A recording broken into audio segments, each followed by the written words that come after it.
फिर से मैं आप सबका धन्यवाद देता हूं कि आप लोग यहाँ पर आए और अगले 2 घंटे जो भी मेरे से हो सकेगा कि आपकी क्वालिटी ऑफ लाइफ जितनी इंप्रूव हो सके मेडिकल सजेशन से मैं वो कोशिश करूंगा।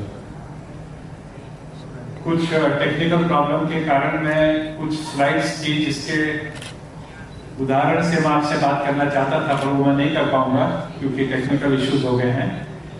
कंप्यूटर मेरे सामने है पर आप उसको देख नहीं पाओगे। मैं अपना कुछ भी ये लेक्चर शुरू करूं उसके पहले मैं 2 बातें कहना चाहूंगा। फर्स्ट ऑफ ऑल रवि का और सारे ऑर्गेनाइजर्स का बहुत बहुत धन्यवाद। मैं कुछ मीटिंग्स ऑर्गेनाइज करता हूं बॉम्बे में और मुझे पता है कि एक मीटिंग ऑर्गेनाइज करने के लिए कितने महीनों का और कितना आपका वैल्यूएबल समय जाता है। इन्होंने अपना वो समय निकाला आप लोगों के लिए और I think all of you must be very grateful to them. Give a big clap.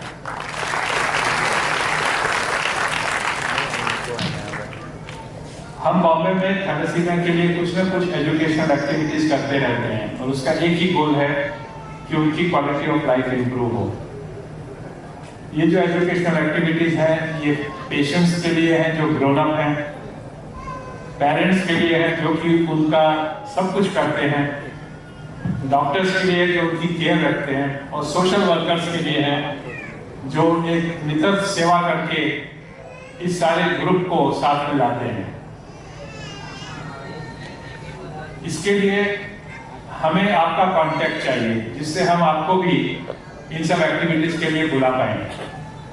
मेरे पास एक पेपर है जो मैं रवि से कहूंगा वो आपको सर्कुलेट करेंगे। इस पेपर में मैं चाहता हूं कि आप अपना नाम एंटर करें और अपनी ईमेल आईडी डाल दें। ईमेल आईडी से हम आपको कांटेक्ट कर पाएंगे और वो ईमेल आईडी पढ़ने लायक होनी चाहिए। तो अपनी हैंड राइटिंग का थोड़ा ख्याल रखें कि आप उसमें क्या लिखते हो वो हम आपको कांटेक्ट कर पाएंगे। तो मैं ये पेपर देता हूं रवि को, वो आपको भेजेंगे। जिसके पास भी ईमेल आईडी है वो पेरेंट्स और पेशेंट्स अपना नाम और उसके सामने ईमेल आईडी डाल दें।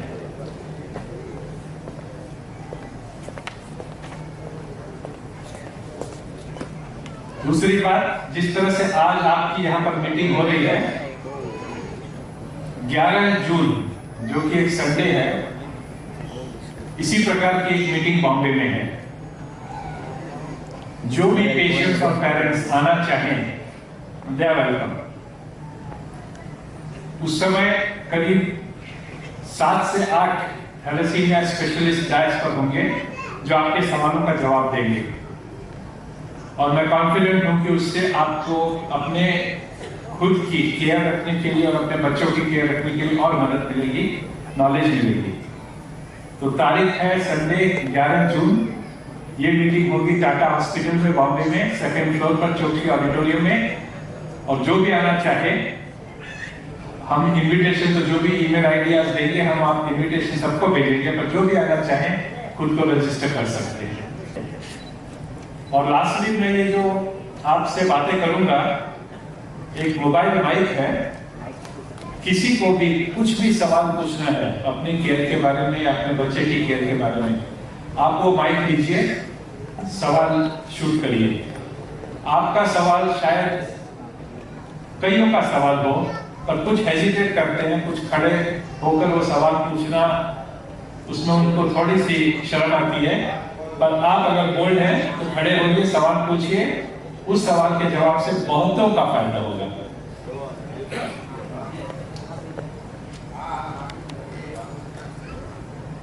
मैंने जो अपना ये टॉक प्लान किया है वो कुछ भागों में है और सबसे पहला भाग है थैलेसीमिया मेजर की केयर। अब आप जानते हैं कि थैलेसीमिया मेजर में सबसे बड़ी एक प्रॉब्लम है कि उनके रेड सेल्स नहीं बनते हैं, हीमोग्लोबिन नहीं बनता है। इसके सिवा उनके शरीर में कोई भी प्रॉब्लम है तो आंसर है कि कोई प्रॉब्लम नहीं है। जैसे कभी कभी कोई बच्चा पैदा होता है और उसके एक अंगूठा नहीं है जन्म से, या एक अंगुली नहीं है, उसी तरह से इसमें बस नेचर ने एक प्रॉब्लम पैदा की है कि उनका हीमोग्लोबिन नहीं बनता है। बाकी सारी प्रॉब्लम्स इसके कारण से है। तो बहुत सिंपल चीज है कि जो नेचर ने सबको दिया है कि हीमोग्लोबिन बनता है, रोज बनता है। हमारे शरीर में एक फैक्ट्री है जिसको हम बोन मैरो कहते हैं, जहां से ब्लड बनता है। जिस तरह से किडनी से यूरिन बनता है, जिससे आपके शरीर में जो भी दूषित सब्सटेंस कलेक्ट होते हैं वो सब निकल जाते हैं। और अगर किडनी फेल हो जाए तो आपको डायलिसिस करना पड़ता है जिससे वो सारी चीजें निकल जाए। उसी तरह से जब ब्लड नहीं बनता है तो ऑक्सीजन जो कि बॉडी के लिए जरूरी है, बॉडी के हर पार्ट के लिए जरूरी है, वो ऑक्सीजन हीमोग्लोबिन के द्वारा हर टिश्यू में जाती है। अब वो हीमोग्लोबिन आपके शरीर में नहीं बनता है तो आप वो हीमोग्लोबिन बाहर से दें, यानी वो आप वो रेड सेल्स बाहर से दें, उसका मतलब आप ब्लड बाहर से दें। नॉर्मल हीमोग्लोबिन करीब 12 ग्राम होता है। अगर आप अपने बच्चे का या आपका खुद का हीमोग्लोबिन 12 ग्राम नहीं रखते हो तो फिर आपकी ग्रोथ के ऊपर असर पड़ेगा। अगर आप एकदम हष्ट पुष्ट नॉर्मल बच्चे के जैसा और नॉर्मल एडल्ट बनना चाहते हो तो बच्चे का हीमोग्लोबिन या आपका हीमोग्लोबिन 12 होना चाहिए। अब जो भी आप हीमोग्लोबिन बाहर से चढ़ाते हो, रेड सेल चढ़ाते हो, उसकी एक लाइफ होती है, वो खत्म हो जाता है, वो परमानेंट नहीं है। तो आपको ब्लड एक इंटरवल पर लेते रहना पड़ेगा और वो जो ब्लड आप लेते हो उससे आपका हीमोग्लोबिन 12 होना चाहिए। अब ब्लड तो शरीर में रोज बनता है, क्या आप ब्लड बाहर से रोज ले सकते हो? मुश्किल काम है। तो ब्लड चढ़ाने का काम एक इंटरवल पे किया जाता है। समझिए 15 दिन में एक बार या 20 दिन में एक बार या 25 दिन में एक बार। उस समय जो आपका हीमोग्लोबिन है और चढ़ाने के बाद जो हीमोग्लोबिन है उसका जो मीन है, अगर आप उसको दोनों को जोड़ दो और उसके 2 से डिवाइड करो तो जो मीन आएगा वो 12 होना चाहिए। तो सिंपल है कि आपका हीमोग्लोबिन अगर 10 हो जाए तो आपको ब्लड चढ़ाना है। चढ़ाने के बाद इस हीमोग्लोबिन को 14 करना है। 14 प्लस 10 डिवाइडेड बाई 2 इज 12 ग्राम। बहुत से पेरेंट्स और पेशेंट्स ये कहते हैं कि हम थोड़ा सा ब्लड कम चढ़ा लें, हम थोड़ा सा इसका इंटरवल बढ़ा दें। आप ये कर सकते हो पर एट ए कॉस्ट, और वो कॉस्ट है कि आपकी ग्रोथ कम होगी। अब आपने देखे जो 22 बच्चे स्टेज पर आए थे उसमें से कुछ बच्चे ऐसे थे, या मैं उनको बच्चा नहीं कहूँगा, वो एडल्ट्स हैं, कुछ एडल्ट्स ऐसे थे कि आप उनमें और एक नॉर्मल एडल्ट में कोई फर्क नहीं पा सकते हो। वो एकदम नॉर्मल है। क्यों? क्योंकि उनके पेरेंट्स ने शुरू से ये ध्यान रखा कि 10 ग्राम होते ही उनको ब्लड चढ़ाया, इतना ब्लड चढ़ाया कि उनका हीमोग्लोबिन 14 हो जाए, जिससे उनका मीन हीमोग्लोबिन 12 रहे, जो कि एक नॉर्मल बच्चे का होता है। तो उनकी ग्रोथ, फिजिकल ग्रोथ और बाकी हर तरह की ग्रोथ एकदम नॉर्मल रहे। तो दैट इज लेसन नंबर 1 कि आप अपने बच्चे को कॉम्प्रोमाइज मत करिए इस आशा से कि थोड़ा कम ब्लड चढ़ाने से गाड़ी चल जाएगी। गाड़ी तो चल जाएगी पर एट ए कॉस्ट, और वो कॉस्ट है आपकी फिजिकल हेल्थ, आपकी ग्रोथ। दूसरा, ब्लड जब आप चढ़ाते हो तो वो ब्लड की क्वालिटी ऐसी होनी चाहिए कि आपको कोई भी दूसरा रोग न लग जाए। ब्लड चढ़ाने से मलेरिया हो सकता है, ब्लड चढ़ाने से एड्स हो सकता है, ब्लड चढ़ाने से जॉन्डिस हो सकता है, जिसको हम हेपेटाइटिस कहते हैं, बी, हेपेटाइटिस सी, ये सब ना हो। इसलिए ये बहुत जरूरी है। बच्चे को इसका पता नहीं है, बट एज ए पेरेंट्स ये आपकी ड्यूटी है कि आप ब्लड का जो सोर्स है वो ऐसा होना चाहिए कि almost 0 risk of malaria, HIV और जॉन्डिस। अब राजकोट में ऐसी कौन सी ब्लड बैंक हैं जिनका टेस्टिंग फुल प्रूफ है, वो उसकी नॉलेज आपको अक्वायर करनी है और आपका ब्लड वहां से लेना है। इसमें जो टेस्ट होते हैं, स्पेशली जो HIV का, हेपेटाइटिस बी और हेपेटाइटिस सी का टेस्ट होता है, उसकी टेक्निक्स अलग अलग होती है। कुछ टेक्निक फुल प्रूफ है, जैसे उसको कहते हैं सिंपल शब्द जो बहुत पॉपुलर आजकल कि नेट टेस्टेड ब्लड। अब कल मेरी बातें हुई, मुझे पता चला कि राजकोट में उस तरह की सुविधा है। तो आपको हो सके तो नेट टेस्टेड और ना हो सके तो कम से कम ऐसी ब्लड बैंक जिसमें पूरा ध्यान रखा जाता है कि जो नेट टेस्ट नहीं कर पाते हैं क्योंकि उसमें खर्चा ज्यादा होता है और आप वो खर्चा बर्दाश्त नहीं कर सकते, तो जो नेक्स्ट टेस्ट है उस तरह की क्वालिटी का ब्लड आप अपने बच्चों को दे रहे हो। ये बहुत जरूरी है, क्योंकि अगर आपके शरीर में मलेरिया हो गया तो चलो ठीक है, छोटा सा ट्रीटमेंट है, पर अगर HIV का वायरस चला गया तो अब आपको दो बीमारियां हैंडल करनी है, थैलेसीमिया और HIV जिंदगी भर। अगर आपको हेपेटाइटिस बी हो गया तो आपको दो बीमारियां हैंडल करनी है, थैलेसीमिया और हेपेटाइटिस बी। आप ये नहीं चाहोगे कि इतना हार्ड अर्न मनी जो आप पैसा कमाते हो, जो आप अब थैलेसीमिया के बच्चे की केयर के लिए दे रहे हो, अब आप HIV का भी ट्रीटमेंट करो, हेपेटाइटिस बी का भी ट्रीटमेंट करो, हेपेटाइटिस सी का भी ट्रीटमेंट करो, ये आप नहीं चाहेंगे। आप अगर गंदा पानी पीते हो तो आपको टाइफाइड होता है, आपको कॉलेरा होता है, आपको डिसेंट्री होती है, आपको डायरिया होता है, और फिर आपके उसके ऊपर अगर पैसा जाया करते हो, उसकी जगह पर आप पहले दिन एक अच्छा फिल्टर घर में रख लेते तो आपको ये बीमारियां नहीं होती। अगर आप बाहर पानी पीते हो तो ये ध्यान रखते हो कि कहाँ पानी पीना या मिनरल वाटर की बॉटल खरीदना, ये सब प्रिवेंटिव स्टेप्स हैं और हेल्थ इज प्रिवेंशन। आपको अगर 40 बरस की उम्र में हार्ट अटैक होता है और दूसरे को 80 बरस तक नहीं होता है, तो दोनों में डिफरेंस क्या है? 80 बरस वाले ने ये सब ध्यान रखा कि उसका वजन एक्स्ट्रा ना हो, वो एक्सरसाइज करे, वो स्मोकिंग ना करे, एक्सेट्रा एक्सेट्रा, ये सब प्रिवेंशन है।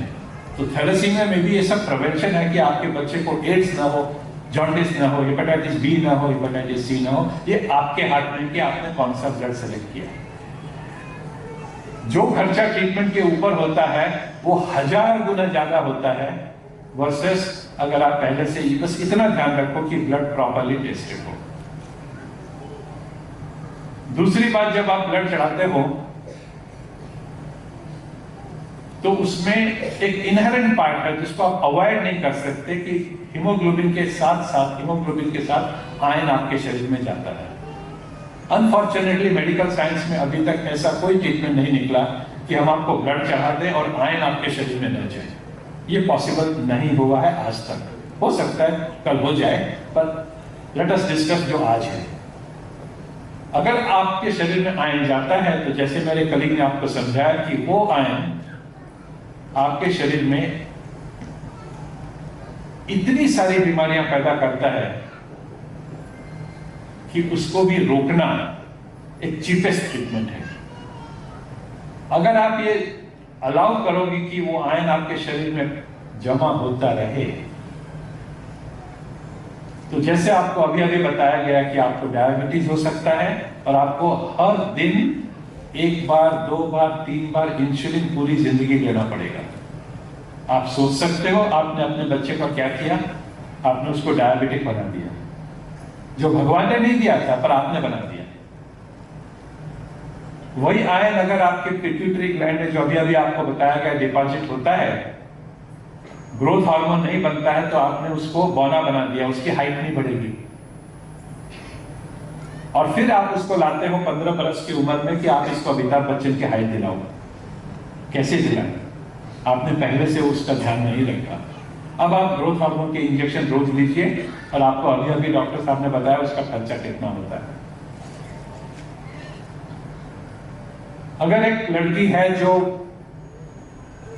एडोलेसेंट होकर चाहती है कि उसका डेवलपमेंट ऐसा हो कि एक लड़की एक औरत की जैसे लगे, उसे पीरियड्स हैं, उसका ब्रेस्ट डेवलपमेंट हो, वो एकदम नॉर्मल हेल्दी लगे। एक पुरुष चाहता है, एक लड़का चाहता है कि वो पुरुष बने, उसकी दाढ़ी आए, उसकी मूंछ आए, उसकी आवाज में चेंज हो, 20 बरस की उम्र में उसकी आवाज 5 बरस के बच्चे जैसी न लगे। तो इसके लिए वो पूरे जो अपने सिस्टम है, जिसको हम लोग पिट्यूटरी ग्लैंड और गोनैड्स और वो सब कहते हैं, उसमें आयन जमा नहीं होना चाहिए। नहीं तो फिर आप वो सारे हार्मोन्स बाहर से रिप्लेस करते रहोगे और जिंदगी भर करते रहोगे। थायराइड की बात हुई, आप थायराइड की दवा फिर जिंदगी भर लेते रहोगे। तो growth hormone, thyroid hormone, sex hormone, ये सब आपको, और इन सबसे बड़ी बात इंसुलिन, जिंदगी भर लेना। आपने आयन न निकालने के कारण पूरा एंडोक्राइन सिस्टम डैमेज कर दिया, क्योंकि आपने ये ध्यान नहीं रखा कि आप उसका आयन निकालते हो, या आपके डॉक्टरों ने ये ध्यान नहीं रखा कि आप उसका आयन निकालते हो। आयन लीवर में भी जमा होता है, लीवर को कमजोर करता है, और लीवर एक इंपॉर्टेंट ऑर्गन है बॉडी का। अब आप जो लोग अल्कोहल पीते हैं उनका लीवर डैमेज हो जाता है, उनका क्या होता है उनका पता है आपको, सिरोसिस हो जाता है, वो बच नहीं पाते। एंड अबाउ ऑल, ये तो सब ऐसी चीजें थी जो चलो आप कई बार एक्सेप्ट कर सकते कि ठीक है बच्चा छोटा है, सेकेंडरी सेक्स कैरेक्टर्स नहीं हुए हैं, ठीक है एक्सेप्ट कर लेते हैं। पर अगर ये आयन आपके हार्ट में जमा होता है, तो heart is a vital organ, आपकी जिंदगी हार्ट पर चलती है। जब किसी को 50, 60, 70, 80 की बरस में हार्ट अटैक आता है, किसी को आप नहीं बचा पाते हो, तो अगर आप बच्चे के शरीर में आयन हार्ट में जमा अलाउ करोगे तो एक दिन हार्ट भी वीक हो जाएगा, और वो हो सकता है 10 बरस में हो जाए, 15 बरस में हो जाए, 20 बरस में हो जाए। और ये सब आप नहीं चाहते कि आपका liver, heart, endocrine system damage हो। कुछ बच्चे हैं जो पैदा हुए तो एकदम गोरे थे, और 15 बरस के आते आते डार्क हो गए हैं। क्यों? क्योंकि आयन स्किन में जमा हो गया। इन शॉर्ट, आपको ये नॉलेज होनी चाहिए कि ब्लड के साथ आयन जाता है और वो आयन अपने को शरीर से निकालना है। जैसे आपको बताया गया, फेरिटिन एक सिंपल टेस्ट होता है जिससे आपको पता चलता है कि आयन का क्या हाल है। एमआरआई दूसरा टेस्ट है, आप स्कैन करो हार्ट का, लीवर का, आपको पता चलता है कि लीवर में, हार्ट में कितना आयन है। ये सारे टेस्ट आप कर सकते हैं, पर ये टेस्ट का रिजल्ट इतना अच्छा आना चाहिए क्योंकि आपने पहले से आयन निकालना चालू रखा है, और उस आयन निकालने की दवा को आपने बराबर डोज में, बराबर फ्रीक्वेंसी में आप देते रहे हो कि हर टेस्ट फेरिटिन का वंडरफुल आना चाहिए, स्कैन वंडरफुल आना चाहिए। सिर्फ वो टेस्ट करके उसकी एक रिपोर्ट फाइल में डाल देने से कुछ नहीं होने वाला। उसका प्रिवेंटिव स्टेप्स लेना है, उसका ट्रीटमेंट फाइनेंशियली इम्पॉसिबल है। तो बच्चा जब 1 बरस का हो जाए, 2 बरस का हो जाए, 10-15 यूनिट उसको ब्लड चढ़ जाए, जब उसका फेरिटिन 1000 हो जाए, तो आपको आयन निकालने की दवा देनी है। उसके लिए पैसे कहां से आए, ये आपको पहले से सोचना है। जैसे आप एक बच्ची पैदा हो गई और उसका आप दहेज कैसे दोगे जब उसकी शादी होगी, वो आप उसके जन्म होते ही सोचने लगते हो। जब एक लड़का होता है तो उसकी एजुकेशन करते हो, ये सोचते हो कि उसको कहीं प्लेस करना है, एजुकेटेड होगा, आप एजुकेशन के ऊपर खर्चा करने के लिए तैयार रहते हो। जब एजुकेशन के लिए आप पैसा खर्चा करने के लिए तैयार रहते हो, जब लड़की की शादी के लिए इंडिया में दहेज लगता है उसके लिए आप तैयारी करके रखते हो, तो उसी तरह आपको जब आप थैलेसीमिया को पहला बॉटल ब्लड चढ़ाते हो, आपको फंड्स तैयार करने हैं कि इसका आयन निकालना है। फॉर्चुनेटली गुजरात गवर्नमेंट ने स्टेप्स लिए हैं कि आयन निकालने की दवा फ्री है, if I am not wrong, right. तो आप बहुत लकी हो कि आप राजकोट में हो कि आपको आयन निकालने की दवा बिना खर्चे के मिल सकती है। अब आपको वो दवाएं देनी है, एडिक्वेट डोज में देनी है। दिन में 1 बार हो, 2 बार हो, 3 बार हो, इंजेक्शन हो, गोली हो। मैं उस डिस्कशन में नहीं जाऊंगा, मेरे पास आज समय नहीं हो उतना, पर डेस्फराल है, कैलिफर है, असुंद्रा है, डेफ्रीजेट है, इतनी सारी दवाएं हैं। और उसमें से ये जो लास्ट वाली दवाएं हैं, असुंद्रा और डेफ्रीजेट और ये सब, ये सिर्फ बाय माउथ दिन में 1 बार लेनी है। और अब तो नोवार्टिस से दूसरा आ रहा है प्रिपरेशन, जिसके कारण आपको न तो उसको डिजोल्व करना है, न पीना है, न खाली पेट पर लेना है। आप खाने के बाद ले सकते हो, दिन में कोई भी टाइम ले सकते हो, डायरेक्ट टैबलेट सॉल्व कर सकते हो दिन में 1 बार। फिर जो भी सोशली ओरिएंटेड पर्सन है, मैं चाहूंगा कि वो देखे कि इस प्रकार की टैबलेट भी गुजरात की गवर्नमेंट आपको फ्रीली अवेलेबल कर दे। हाँ, वो आपको टॉलरेट हो पाती है या नहीं, उससे कोई साइड इफेक्ट है, आपको 1 आयन किलेशन लेना है या 2 आयन किलेशन लेने हैं, वो सब आप अपने स्पेशलिस्ट से डिस्कस करके उसको फॉलो करिए। आपका काम ये डिसीजन लेना नहीं है कि कौन सा आयन किलेटर लेना, कितना लेना, फेरिटिन कितना रखना, एमआरआई कब करना, वो सब आपके डॉक्टर करेंगे, आपको उसको फॉलो करना है। आपके पास एक ऐसा डॉक्टर होना चाहिए जिसको इसका ज्ञान है, और फिर जिंदगी भर आप उसके साथ रहिए। जैसे माँ बाप एक बच्चे को बड़ा करते हैं, वो डॉक्टर आपको बड़ा करेगा, हेल्दी रखेगा। तीसरी चीज है कि ब्लड अगर आप कई सालों तक कम चढ़ाते रहे हो बच्चे को, तो बॉडी से जो ब्लड बनता है, जो डिफेक्टिव ब्लड बनता है, उसको अपनी स्प्लीन खत्म करती रहती है, क्योंकि वो डिफेक्टिव ब्लड की लाइफ नहीं होती है, इसीलिए आपका हीमोग्लोबिन कम रहता है। और उस चक्कर में आपकी स्प्लीन बढ़ जाती है और बढ़ती जाती है। तो अगर आपने हीमोग्लोबिन 12 रखा है तो आपकी स्प्लीन नहीं बढ़ेगी, पर आपने हीमोग्लोबिन 7-8 रखा है, 15 दिन 20 दिन में चढ़ाने की जगह पर 2-2 महीने में ब्लड चढ़ाया है, तो आपके शरीर से जो थोड़ा बहुत ब्लड बनता है उसको खत्म करने के चक्कर में स्प्लीन बढ़ जाती है। और कुछ बच्चे ऐसे हैं कि 5 साल आते आते और 10 साल की उम्र आते आते उनकी स्प्लीन नॉर्मल की अपेक्षा 10 गुना बड़ी हो जाती है। नॉर्मल स्प्लीन अगर 100, 200, 300 ग्राम की होती तो उनकी स्प्लीन आधा किलो 2 किलो तक पहुंच जाती है। उस स्प्लीन को फिर निकालना पड़ता है, क्योंकि वो स्प्लीन फिर जो आप ब्लड चढ़ाते हो उसको भी पी जाती है। ये होना नहीं चाहिए कि आपको स्प्लीन निकालना पड़े, पर अगर वो इतनी बढ़ चुकी है कि अब वो परेशान करती है बच्चे को, तो उस स्प्लीन को निकालना पड़ता है।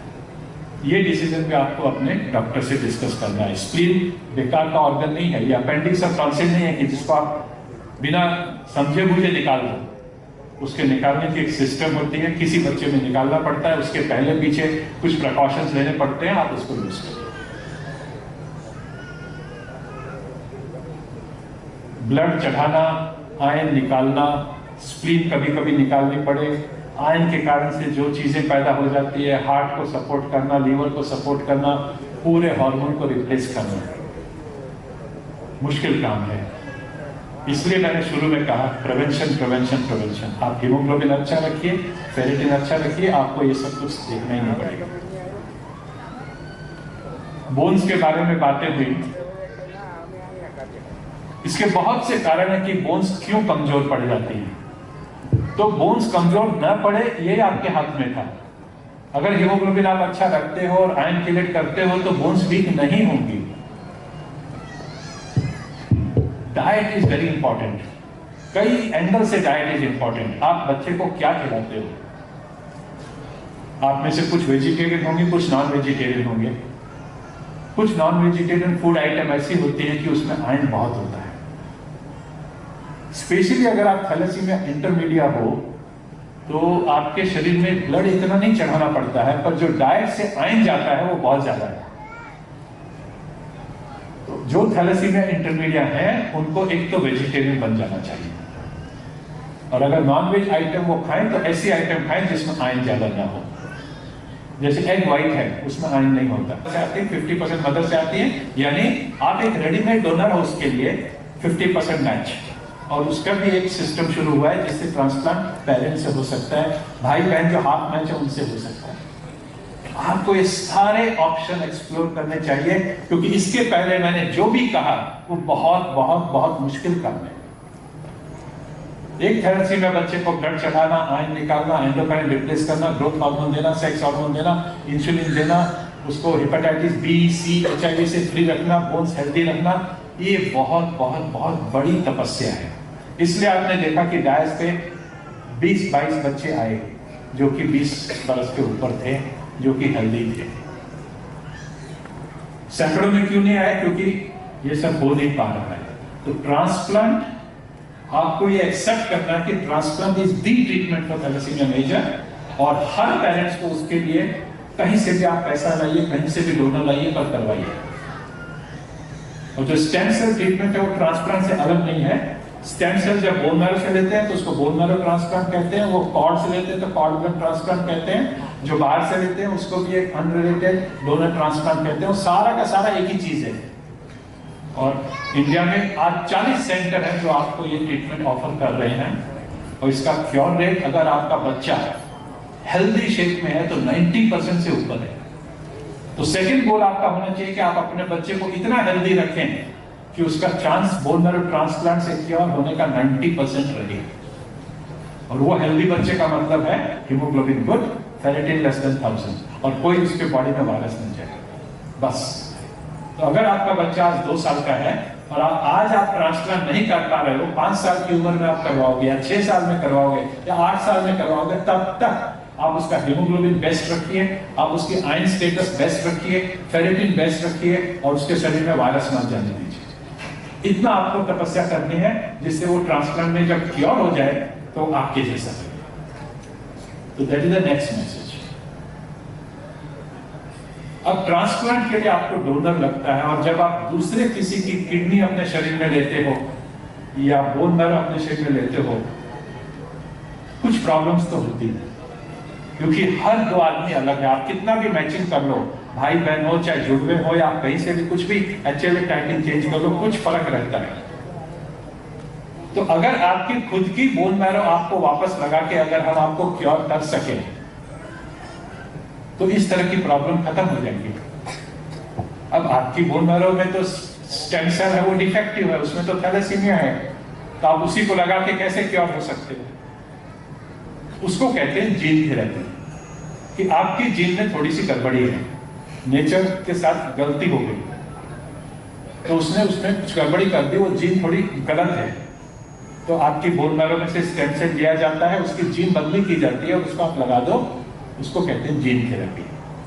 20 साल पहले अगर मैं आपसे लेक्चर देता तो आपको मैं कहता कि जीन थेरेपी एकदम हाइपोथेटिकल है, बहुत मुश्किल है, टेक्निकली आज तक सक्सेस नहीं हुई है। पर आज फ्रांस में, इटली में और यूएस में 4 ऐसे बड़े सेंटर्स हैं जिन्होंने almost couple of dozen patients की जीन थेरेपी थैलेसीमिया में की है, और अब उस जीन थेरेपी को हो के कुछ साल हो गए हैं और बच्चे हेल्दी हैं।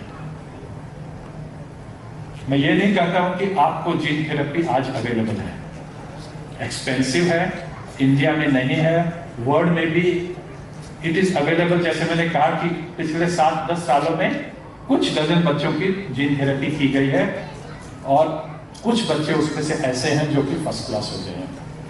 But this is a vision कि आप अपने बच्चे को ऐसा रखिए कि कल जीन थेरेपी अगर राजकोट में आती है तो आपका बच्चे उसका लायक है। उसका मतलब वही है, हीमोग्लोबिन 12 है, कोई वायरस नहीं और फेरेटिन 1000। उसका मतलब सिंपल है कि आप उसको बच्चे को 1000 तरह की और बीमारियां पैदा न होने दें जिससे वो जीन थेरेपी के लायक न लगे। तो दैट्स अनदर थिंग कि बोन मैरो ट्रांसप्लांट एक हिस्ट्री बन जाएगा, वो पास्ट की चीज हो जाएगी जिसमें आपको दूसरे की मैरो लेनी पड़ती है, आप अपनी मैरो को जीन रिप्लेस करके वापस लगवा लो। That is gene therapy. और तीसरी बड़ी न्यूज है जो शायद 10 साल दूर है, थैलेसीमिया में जो अपना हीमोग्लोबिन बनता है उसमें कुछ प्रोटीन में कुछ गड़बड़ी हो जाती है। आपने शब्द सुना होगा बीटा थैलेसीमिया, इंडिया में जो भी होता है ये बीटा थैलेसीमिया कहते हैं। तो 2 प्रोटीन्स होते हैं, एक अल्फा प्रोटीन होता है और एक बीटा प्रोटीन होता है, और थैलेसीमिया में मेनली बीटा प्रोटीन नहीं बनता है, और जो अल्फा प्रोटीन जब एक्सेस हो जाता है, दोनों एक्चुअली ज्वाइन होके एक बैलेंस रहता है, तो अल्फा प्रोटीन आपको तंग करता है, आपको प्रॉब्लम देता है। तो कुछ ऐसी मेडिसिन डिवाइस हो रही हैं, और ये बहुत ही ब्राइट चैप्टर है थैलेसीमिया के लिए कि कुछ ऐसी मेडिसिन डिवाइस हो रही है जिससे ये इम्बैलेंस ठीक हो जाए। आपने हाइड्रिया का नाम सुना होगा, हाइड्रोक्सी यूरिया, कुछ बच्चे शायद इससे होंगे भी, वो इतनी सक्सेसफुल नहीं है, 100 में से 2-4 बच्चों को फायदा हुआ है। पर कुछ ऐसी मेडिसिन पैदा हो रही हैं, रिसर्च हो रही है जिससे आपका ये इम्बैलेंस करेक्ट हो सके।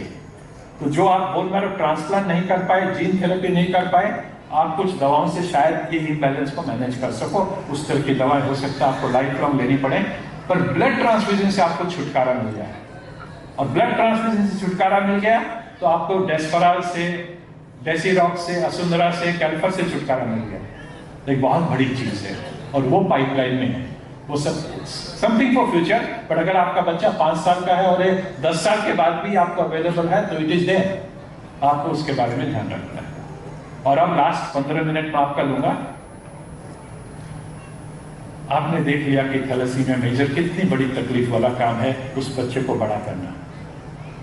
अब ये सोसाइटी का और गवर्नमेंट का और चैरिटेबल ट्रस्ट का, लायंस क्लब का, रोटरी क्लब का, पॉलिटिशियंस का और जो सोशली ओरिएंटेड लोग हैं उनका ये काम है कि किसी तरह, और सेम सिमिलर दूंगा, जैसे गवर्नमेंट ये चाहती है कि आपका पानी जो घर के नल में आता है वो शुद्ध पानी हो, उसी तरह से इन सब लोगों का ये काम है, आपका इंडिविजुअली काम नहीं है, पर सब लोगों का ये काम है कि थैलेसीमिया मेजर का बर्थ ना हो। और अगर गवर्नमेंट के पास 1 रुपया भी है स्पेंड करने के लिए, तो उनको इस डायरेक्शन में वो स्पेंड करना चाहिए कि थैलेसीमिया मेजर का जन्म न हो।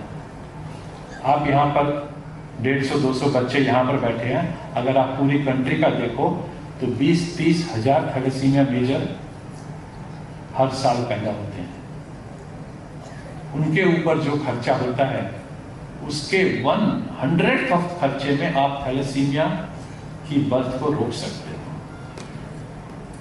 अब I am not a politician, so मैं कुछ कर नहीं पा रहा हूं उस दृष्टि से। 75 में जब मेरा थैलेसीमिया में इंटरेस्ट पैदा हुआ तो मैं ये टॉक देता था कि इसको रोकिए, और आज 2017 में हम वहीं पर हैं। ये एक एगनी है। Most of thalassemia is poorly economically backward countries में है। जहां जहां थैलेसीमिया डेवलप्ड कंट्री में था, उन्होंने अपना केयर ले लिया।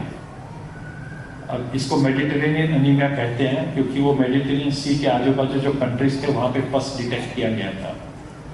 और हो सकता है इंडिया में ये माइग्रेशन के कारण ही आया है, पर एनीवे दैट इज हिस्ट्री। उन कंट्रियों ने थैलेसीमिया मेजर का बर्थ रोक दिया, क्योंकि उनके पास पैसा था, उनके पास पॉलिटिकल विल थी, which is most important, political will होना। अब आप देख रहे हो पिछले 3 सालों में क्या हो रहा है, पॉलिटिकल विल है तो सब कुछ होता है। आप 3 हफ्ते में देख रहे हो, 4 हफ्ते में यूपी में क्या हो रहा है, पॉलिटिकल विल। तो you and me we are nothing, हम लोग बहुत छोटे हैं, पर आप में से किसी को ऐसा है कि आप चीफ मिनिस्टर को जानता है या गवर्नमेंट की मशीनरी को मूव करना चाहता है, तो कम से कम आप राजकोट को अपना एक गोल बना लीजिए कि राजकोट में थैलेसीमिया मेजर का बर्थ नहीं होगा। इसके 4 स्टेप्स हैं, और चारों स्टेप्स में जो पैसा खर्चा होगा वो शायद 100 ट्रांसप्लांट का भी खर्चा उससे ज्यादा है, या 10 थैलेसीमिया को 40 वर्ष तक ट्रीटमेंट करने के खर्चे से भी ज्यादा कम है। पहले आपको लोगों को यह बताना है कि थैलेसीमिया नाम की कोई चीज है। अगर आप सड़क पर जाओ और पूछो थैलेसीमिया, तो 99% को पता नहीं है कि थैलेसीमिया नाम की कोई चीज है। मलेरिया का नाम उन्होंने सुना है, जुलाब का नाम सुना है, टाइफाइड का नाम सुना है, टीबी का नाम सुना है, पर थैलेसीमिया उनके लिए एक अजूबा है। तो आप उसका अवेयरनेस करो, और वो अवेयरनेस करने के लिए आपके पास मीडिया है और आपके पास पेपर्स हैं, और उसमें खर्चा नहीं होता है, उसमें खाली पॉलिटिकल विल चाहिए। एक बार लोगों को पता चल गया कि थैलेसीमिया नाम की कोई चीज है, और this has to be perpetual. ये आप 1 महीना, 2 महीना, 1 साल, 2 साल नहीं कर सकते, ये आपको सैकड़ों साल करना पड़ेगा। तो आप उसका कोई भी प्रोग्राम बनाइए, जो भी टीवी के पॉपुलर प्रोग्राम है उसके पहले और पीछे आप एक स्लाइड डाल दीजिए। न्यूज़पेपर वालों को रिक्वेस्ट करिए कि आप हर संडे को 1-2 लाइन फ्रंट पेज पर डाल दीजिए। तो अवेयरनेस। सेकेंड थिंग इज कि आपने अवेयरनेस तो कर दिया, अब आपको लोगों को यह बताना है कि कौन थैलेसीमिया माइनर है और कौन नहीं, क्योंकि थैलेसीमिया माइनर नहीं है तो मेजर नहीं आएगा। तो माइनर कौन है, तो उसका टेस्ट। अभी जब इनॉग्रेशन हो रहा था तो आपने बताया कि उसकी मशीन्स यहां वहां पर है राजकोट में। अब कहीं ना कहीं से वो पैसा आना चाहिए जिससे ये टेस्ट हो सके। इस टेस्ट का खर्चा है करीब 100 रुपए पर टेस्ट। दैट मीन्स अगर राजकोट में आप सबको टेस्ट करना चाहो तो वो भी प्रैक्टिकल चीज नहीं है, उतना पैसा गवर्नमेंट नहीं कर सकती और ना आप कर सकते। तो आपको एक टारगेट निकालना पड़ेगा कि कौन सा टारगेट होना चाहिए जिसका टेस्ट करने से कोई फायदा है। आपका गोल है कि थैलेसीमिया मेजर पैदा ना हो, वो पैदा कब होगा, शादी के बाद। तो आपका गोल है कि जिस तरह से एक शादीशुदा कपल हेल्दी बच्चे के लिए कुछ भी करता है, आप सैकड़ों रुपए और सैकड़ों तरह की प्लानिंग करते हो, आप उसको ये बताओ कि अब आपकी शादी हो गई है तो आज नहीं तो कल बच्चा तो होना है। तो आपको ये पता होना चाहिए कि आपके पास थैलेसीमिया जीन आपके शरीर में है या नहीं, और है तो आपके स्पाउस पार्टनर के भी शरीर में है कि नहीं, क्योंकि दोनों को होगा तभी इस तरह का बच्चा होगा। और ये कौन बताएगा, बेस्ट इज द गायनेकोलॉजिस्ट। अब यहाँ पर गायनेकोलॉजी की सोसाइटीज हैं, ग्रुप्स हैं, वो बहुत कुछ टेस्ट करते हैं। जब एक वुमन आती है उनके पास रजिस्ट्री करने के लिए कि मैं प्रेग्नेंट हूँ, मुझे रजिस्टर करिए, तो आप उसका हीमोग्लोबिन देखते हो, आप उसके 1000 तरह के टेस्ट करते हो, थैलेसीमिया टेस्ट भूल जाते हो। आपको लगता है वो तो बहुत रेयर चीज है। अगर वो रेयर चीज है तो ये ऑडिटोरियम क्यों भरा हुआ है? और ये ऑडिटोरियम भरा हुआ है कदाचित 1/10 पेशेंट से 90% और हैं शहर में जो यहाँ नहीं आए हैं। तो अब ये एक्सेप्टेंस की बात है, अवेयरनेस की बात है कि thalassemia major is a reality, thalassemia minor mother हो सकती है, बाहर से पता नहीं चलता है, उसका कोई छोटा टेस्ट नहीं है, वो स्पेशल टेस्ट है। और अगर कॉस्ट पकड़े तो उसका कॉस्ट 100 रुपए है। जब आप बच्चे का प्लानिंग के लिए लाखों रुपए जमा करते हो कि इसको दहेज देना है, इसकी एजुकेशन करनी है, उसको अमेरिका भेजना है, कोई भी पेरेंट ना करेगा कि मैं 100 रुपए का टेस्ट नहीं कराऊं, नहीं करेगा। ब्लॉक कहाँ है? गायनेकोलॉजिस्ट की अवेयरनेस नहीं है, उसे लगता है इसकी जरूरत नहीं है, उसको लगता है ये तो फर्स्ट क्लास है, इसको तो हो ही नहीं सकता थैलेसीमिया। कोई फर्स्ट क्लास सेकंड क्लास नहीं है, किसी को भी थैलेसीमिया हो सकता है। मेरा हीमोग्लोबिन 16 है, मैं थैलेसीमिया हो सकता हूं। तो उसका जो टेस्ट है, उसकी अवेयरनेस और फिर टारगेट पॉपुलेशन जिसका टेस्ट मोस्ट फ्रूटफुल है, and that is a woman who is pregnant. अब मुझे बताया कि सौराष्ट्र में यूनिवर्सिटी में अगर आपको एडमिशन चाहिए तो आप अपना टेस्ट कराओ। प्रॉब्लम एरिया है। एक तो हर बच्चा एक न एक दिन तो यूनिवर्सिटी में जाएगा, यानी हर बच्चे का टेस्ट होगा, और वो टेस्ट कब होगा? उसकी शादी होने के 10-15 साल पहले, और उसके बाद में उससे एक स्टिग्मा अटैच्ड है। कोई नहीं चाहता कि आप ये बताओ कि मैं इंफीरियर हूं या मैं डिफेक्टिव हूं या मेरे शरीर में कुछ है। आपने वो मंगला मंगली का नाम सुना होगा, लोग उसमें भी कतराते हैं बोलने के लिए शादी के समय कि मेरी लड़की मंगली है, मंगला है, ये है, वो है। कोई नहीं चाहता। तो आप ऐसा कुछ मत करिए जिसमें आपके बच्चे के ऊपर स्टिग्मा लग जाए। तो उस तरह की पॉलिटिक्स नहीं चलेगी। तो आपको टारगेट ऑर्गन, टारगेट पॉपुलेशन जिसका टेस्ट करने से कुछ फायदा होगा, अगर आप वो पूरा सक्सेसफुली करते हो तो आप अपना टारगेट बढ़ाओ। अगर आपके पास और पैसा है तो आप टारगेट बढ़ाओ। इस समय आपका टारगेट होना चाहिए कि pregnant women, and those pregnant women जो कि फर्स्ट 3 महीने के अंदर आपके पास पहुंच गई है, क्योंकि that is the best time. अगर आप उसको पिकअप कर लो, उसके हस्बैंड को टेस्ट कर लो, कपल को है, तो आप बच्चे का टेस्ट करके, वुम में जो बच्चा है जो 2 महीने का है, 3 महीने का, उसका टेस्ट करके ये पता लगा सको कि उसको मेजर है, माइनर है, या कुछ भी नहीं है। और अगर मेजर है तो फिर fortunately you are in a country की एमटीपी अलाउड है, medical termination of pregnancy allowed है। कई कंट्रीज में मैं गया, वो कहते हैं हम क्या करें, टर्मिनेशन अलाउड ही नहीं है, तो उनको इंडिया आना पड़ता है वो करने के लिए।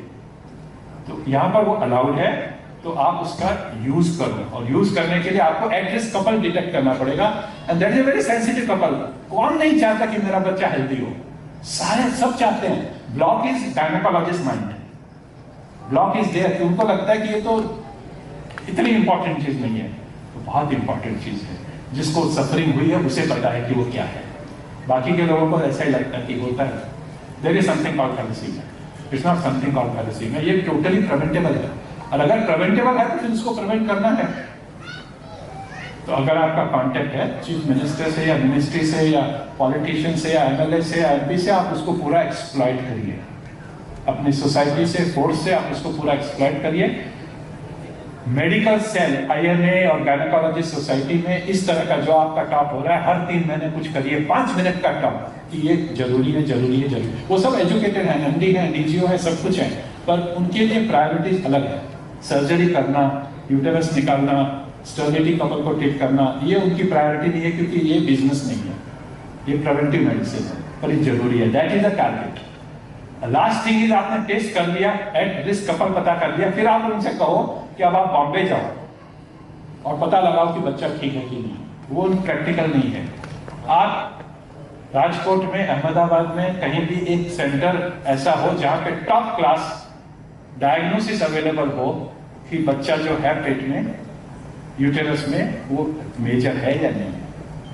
क्विकली, लोकली, हफ्ते भर में उसका डायग्नोसिस होना चाहिए, जिससे जो भी नेक्स्ट स्टेप लेनी है, अबॉर्शन एक्सेट्रा, वो हो सके। सो प्रिवेंशन की स्टेप्स बुक में तो जैसा मैंने कहा 75 से हम यही कह रहे हैं कि अवेयरनेस करिए, माइनर डिटेक्ट करिए, उनकी काउंसलिंग करिए, एट रिस्क कपल पिकअप करिए और प्रीनेटल डायग्नोसिस करिए। स्टेप्स तो चेंज नहीं हुई हैं और उसका एग्जीक्यूशन नहीं हुआ है। अब बॉम्बे में हमारी थैलेसीमिया की मीटिंग होती है, 10 बरस से छोटे बच्चे स्लोली एक रेयरिटी हो गई है। ज्यादातर बच्चे बड़े बच्चे हैं। क्यों?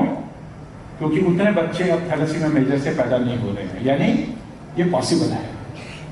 और अगर बॉम्बे में पॉसिबल है तो राजकोट में भी पॉसिबल है। तो यहाँ पे मैंने देखा 90% बच्चे 10 बरस से छोटे हैं, यानी अभी भी बहुत से बच्चे पैदा हो रहे हैं। यानी अभी भी पेरेंट्स को ये पता नहीं है कि उनको थैलेसीमिया माइनर है, दोनों को, उनको किसी ने एजुकेट नहीं किया। इसका मतलब है कि गायनेकोलॉजिस्ट ने ये स्टेप अभी तक फॉलो नहीं किया।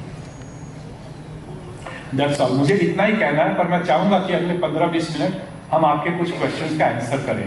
तो माइक है, माइक रोटेट करेंगे हम, आपको जिसको भी जो भी पूछना है प्लीज पूछिए। Guidance and information of thalassemia. आपने अभी लास्ट बताया कि यूनिवर्सिटी में टेस्ट इतना जरूरी नहीं है, पर प्रेगनेंसी टेस्ट इज नेसेसरी। तो क्या ये नहीं कर सकते कि जब मैरिज करने के टाइम लड़का और लड़की दोनों थैलेसीमिया टेस्ट करवाए, तो जो दोनों माइनर होगा तब pregnancy test is compulsory and necessary. Okay, so अब टारगेट की बात करो कि आपका टारगेट कौन होना चाहिए। इसमें अलग अलग राय हो सकती है लोगों की। मेरा अनुभव ये कहता है कि हमारी जो सोसाइटी है वो स्पेशली मेल डोमिनेटेड सोसाइटी कुछ ज्यादा ही है। पूरी दुनिया में ऐसा ही है, पर इंडिया में कुछ ज्यादा है। जो लड़की के पेरेंट्स होते हैं उनके लिए ये एक बहुत बड़ी चुनौती होती है कि हमें एक अच्छा लड़का मिल जाए।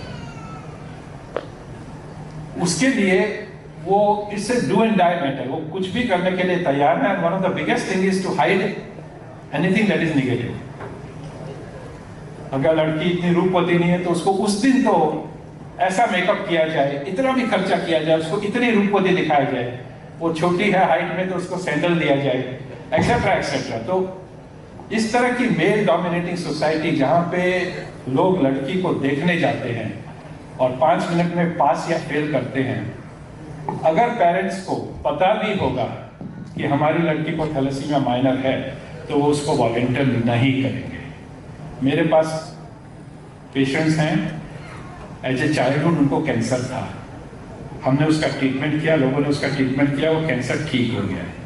5 बरस की उम्र में उनका क्योर हो गया है कैंसर। अब वो 20 बरस की लड़की है, उसकी शादी होनी है। वो आते हैं पत्रिका लेके, डॉक्टर साहब ये पत्रिका है पर आप आना नहीं। ऐसे क्यों? ना आप आओगे तो पता चल जाएगा कि इसको कैंसर था, तो आपकी विशेष यहीं पे दे दीजिए।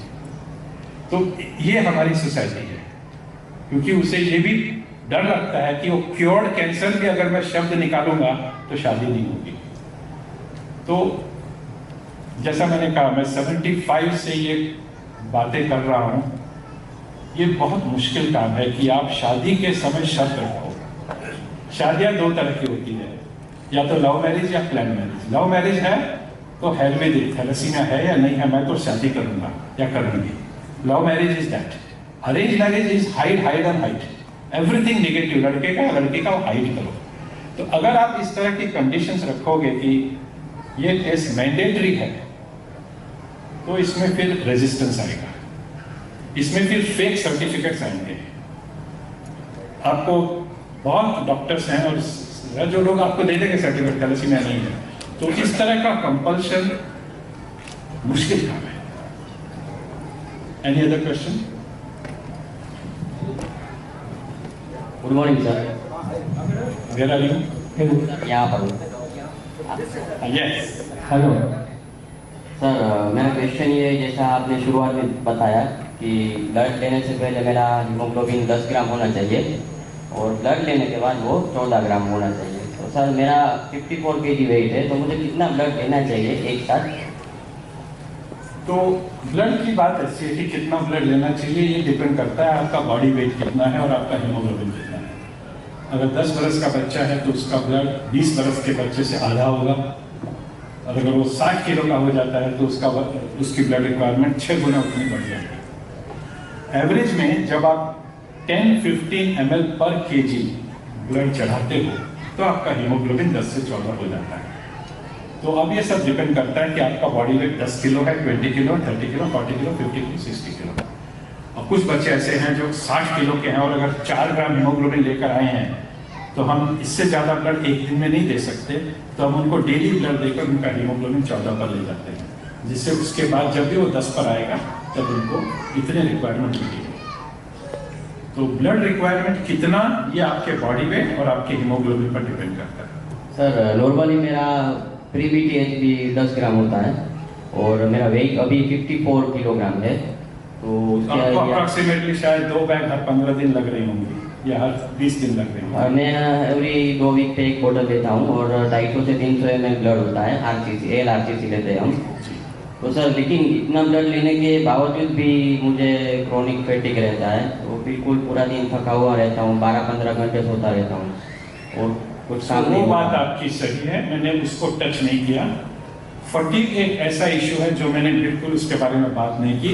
हीमोग्लोबिन उसका सिर्फ एक कारण है। फटीग के बहुत कारण होते हैं, बहुत कारण होते हैं। अपने बॉडी में कुछ साइटोकाइन्स बनते हैं जिससे फटीग पैदा होती है। जैसे आप दिन भर अगर फिजिकली काम करो, एक आदमी है जो हाथों से काम करता है शाम को थक जाता है। ऐसा नहीं कि हीमोग्लोबिन सुबह 14 था और शाम को 10 है, पर वो फटीग के उसके शरीर में साइटोकाइन्स पैदा होते हैं। तो वो एक टोटली अलग सब्जेक्ट है, उसका कारण आपको ढूंढना पड़ेगा। आयरन ज़्यादा है या कोई एंडोक्राइन प्रॉब्लम्स है, बहुत से कारण हैं जिसके कारण फटीग हो सकती है। और आपके केस में नहीं होगा पर एक मेंटल फटीग भी होती है। अगर आप डिस्टर्ब हो आपके डायग्नोसिस से या और किसी भी कारण से, this is tremendous element of fatigue. So fatigue is a science by itself, उसको आप हीमोग्लोबिन से मिक्स मत करिए। Hello sir, please sir, where are you? या जब हम अवेयरनेस की बात करते हैं तो ये सब लोग मानते हैं कि माइनर का मैरिज न हो तो एक समय ऐसा आएगा कि सब माइनर बढ़ जाएंगे, ये सब कहते हैं। तो आप उसके बारे में क्या सोचते हैं कि एक समाज ऐसा आएगा कि सभी माइनर होंगे तब? ओके, सो पहले तो ये जो काउंसलिंग पहली वाली आपने सेंटेंस की, मैं उससे समर्थन में नहीं हूँ कि माइनर की शादी माइनर से नहीं होनी चाहिए। ये एग्जैक्टली वही ओपिनियन है जो यहाँ से भाई साहब ने कहा कि मैरिज के पहले आप टेस्ट करिए। तो माइनर की शादी माइनर से न होने का मतलब है कि आप बोलोगे कि आपको माइनर है, तो वो नहीं होने वाला है। वो कभी नहीं हुआ है, वो दुनिया में कभी नहीं हुआ है और न होगा। तो हिस्ट्री से अपने को सीखना है। अफ्रीका में सिकल सेल डिजीज है, ये सब ट्राई किया गया था 50 साल पहले, whole system fail. Birth rate of sickle 1% भी कम नहीं हुआ। तो वो लेसन अपने को सीखना है कि that kind of counselling does not work.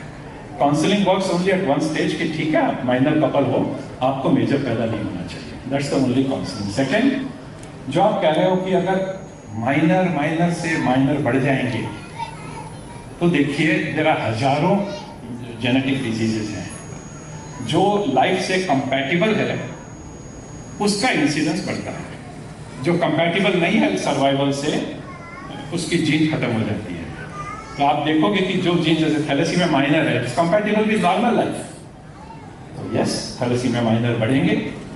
और शायद आपको मलेरिया हाइपोथेसिस खबर हो कि जो नॉर्मल आदमी होता है उसको फैल्सिपेरम मलेरिया मार देता है। तो थैलेसीमिया माइनर है, वो फैल्सिपेरम मलेरिया से दिस इज सेलेक्टिव एडवांटेज। इसीलिए मलेरिया बेल्ट में थैलेसीमिया, सिकल सेल डिजीज और G6PD का इंसिडेंस बढ़ गया।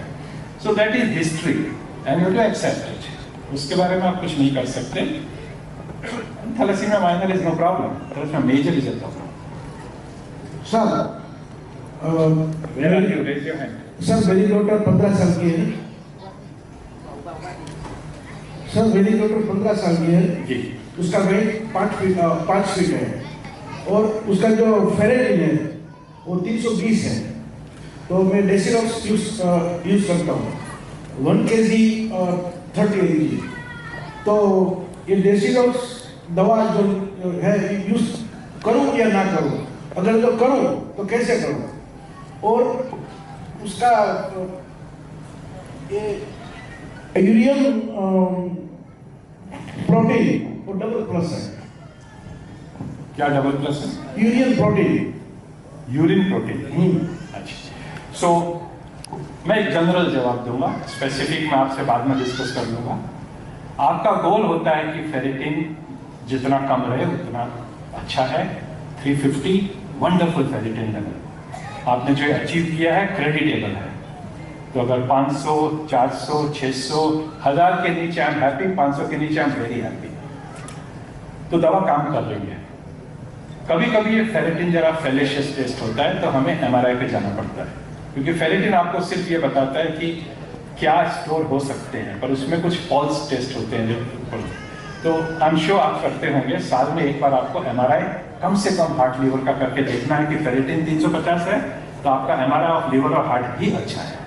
अगर वो सब है तो आपको ये ट्रीटमेंट चालू रखना है, उसी डोज में चालू रखना है। अब ये प्रॉब्लम है कि side effect of the medicine. Unfortunately deferasirox जो इसमें दवा है जो आप दे रहे हो बहुत बढ़िया दवा है, पर इसकी दो प्रॉब्लम्स हैं, एक किडनी और एक स्टमक। कुछ बच्चों को स्टमक की प्रॉब्लम हो जाती है, खा नहीं पाते हैं, नौशिया होती है, उल्टी होती है, डायरिया होता है, रिलेटिवली छोटी प्रॉब्लम है। कुछ लोगों को किडनी की प्रॉब्लम आती है और उसमें प्रोटीन जाता है यूरिन में। तो अब आपको अपने पीडियाट्रिशियन से या हेमाटोलॉजिस्ट से जानना पड़ेगा, नेफ्रोलॉजिस्ट से, कि ये जो प्रोटीन जा रहा है ये इस दवा से है या उसका अलग कारण है। अगर ये दवा से है तो ये सीरियस मैटर है और आपको दवा चेंज करनी पड़ेगी, या तो कैल्फर या डेस्पराल पे जाना पड़ेगा।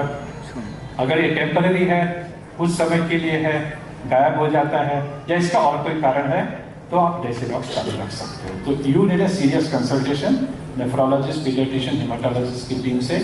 और अगर ये दो रिलेटेड हैं और ये चल रहा है तो इसे डेंजरस मेडिसिन को याद चाहिए। जी नेक्स्ट उनको जरा माइक दे। हाँ यहाँ दियो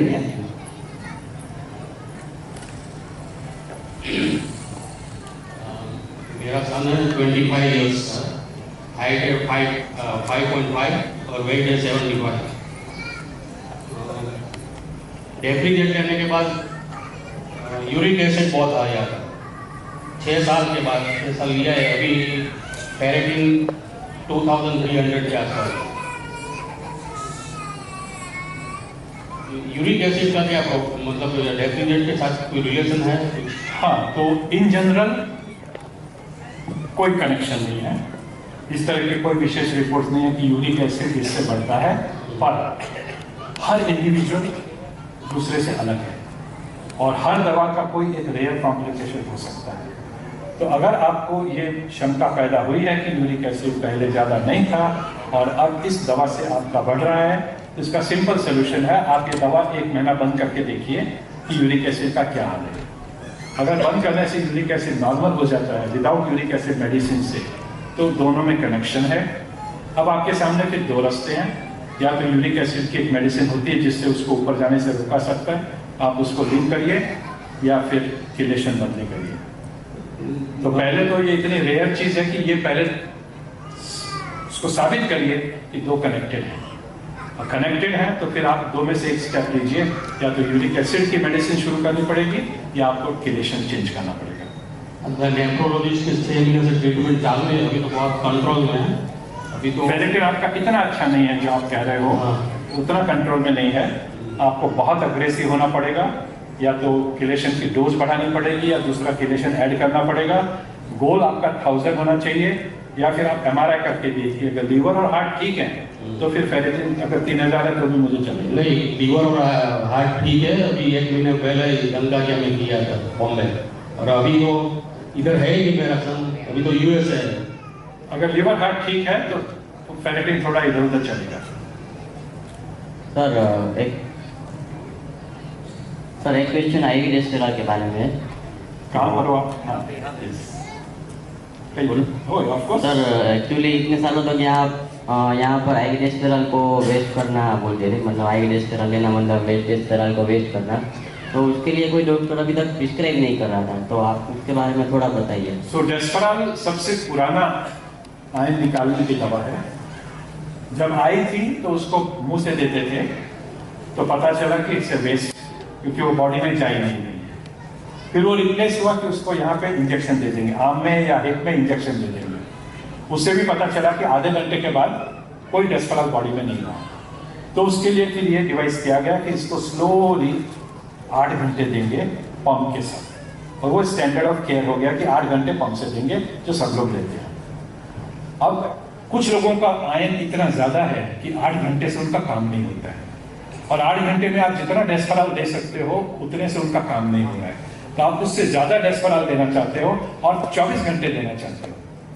जब आप ये करना चाहते हो तो फिर आप उसको आईवी इन्फ्यूजन देते हो, यानी 24 घंटे डबल ट्रिपल डोज ऑफ डेस्पराल लगातार देते हो। अब वो देना प्रैक्टिकल नहीं है, क्योंकि फिर बच्चा घर में पड़ा रहेगा बेड में, 24 घंटे वो ले रहा है।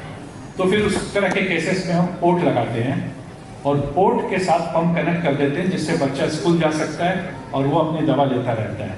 आप एडल्ट हो तो कॉलेज जा सकते हो, काम कर सकते हो और दवा चालू रहती है। ये साइंटिफिक पार्ट है।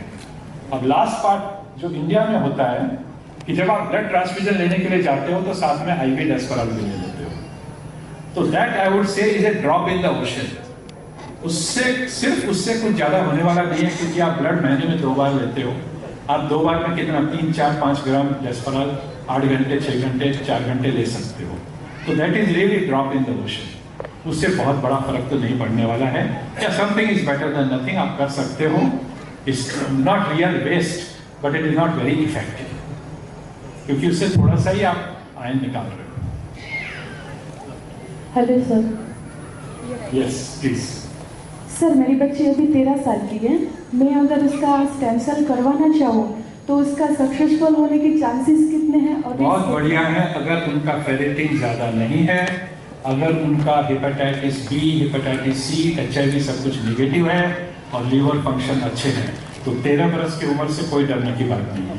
और ये चारों चीजें जरूरी है। फेरेटिन अभी उसका 2000 के आसपास 2000 खराब नहीं है। लीवर टेस्ट ठीक है? वो मैंने आपके पास 2010 में करवाया था बम्बई में, उसके बाद नहीं करवाया है। 7 साल हो गए हैं, तो आप हाँ। वो सब करिए। आप ऐसा करिए, फर्स्ट ऑफ ऑल आप स्टेम सेल को टॉप प्रायोरिटी रखिए, क्योंकि 13 साल यानी 2 साल के बाद 15, 2 साल के बाद 17, जितना जल्दी उतना अच्छा। तो स्टेम सेल को आप टॉप प्रायोरिटी करिए। ऐसे सेंटर में जाइए जहाँ स्टेम सेल ट्रांसप्लांट होता है, उसका असेस करिए। अगर लीवर अच्छा है, हेपेटाइटिस बी सी निगेटिव है, HIV निगेटिव है, फेरेटिन ठीक है, तो शी इज इमीडिएटली फिट। तो फिर बस डोनर की जरूरत है। और अगर शी इज नॉट फिट, 6 महीने में 1 साल में उसको फिट करिए। ऐसे सेंटर कहाँ पे सर होंगे प्लीज? Stem cell therapy. हाँ। अब आपके पास में अहमदाबाद में 2 सेंटर हैं, बॉम्बे में 6 सेंटर हैं, कदाचित ये दोनों आपके पास में हैं, बेंगलोर में 3-4 सेंटर हैं। Okay, thank you sir. Hello, good afternoon, sir. Myself, Dr. Deepmala Gurrani. I am Assistant Professor in Medicine at PD Medical College, Rajkot. I am having lots of health patients right now coming to follow up to me. Actually, most of them have now started this thalidomide and hydroxyurea. Mechanism, we know that fetal hemoglobin increase, but contradictory to this, I have one patient of hereditary persistence of fetal hemoglobin, and now he is in need of regular blood transfusion. So what could be the reason? तो ये जो सवाल पूछा गया वो मैंने मेरे talk में खाली टच किया था कि कुछ ऐसी मेडिसिन डेवलप हो रही हैं जिससे आपका हीमोग्लोबिन स्टेबलाइज हो सके और आपको ब्लड न लेना पड़े। उसमें ओल्डेस्ट मेडिसिन है हाइड्रोक्सीयूरिया, जो इन थैलेसीमिया में it's a relative failure, because अगर सैकड़ों थैलेसीमिया आप लो तो कुछ 5-10 लोगों को उससे ये स्टेबलाइजेशन हुआ है। उनके लिए वंडरफुल, बाकी के लिए बेकार। उसी तरह से कुछ और मेडिसिन हैं, जैसे थैलेडोमाइड का नाम लिया गया, जिससे भी कुछ प्रकार का हीमोग्लोबिन का स्टेबलाइजेशन हुआ है, पर इस समय उसकी सक्सेस रेट इतनी स्मॉल है कि इसको स्टैंडर्ड ऑफ केयर नहीं कह सकते, और उसके साइड इफेक्ट्स कुछ ऐसे हैं कि उनसे हमें डर लगता है। तो thalassaemia, thalidomide is a dangerous treatment, relatively infective treatment, and it's very anecdotal treatment.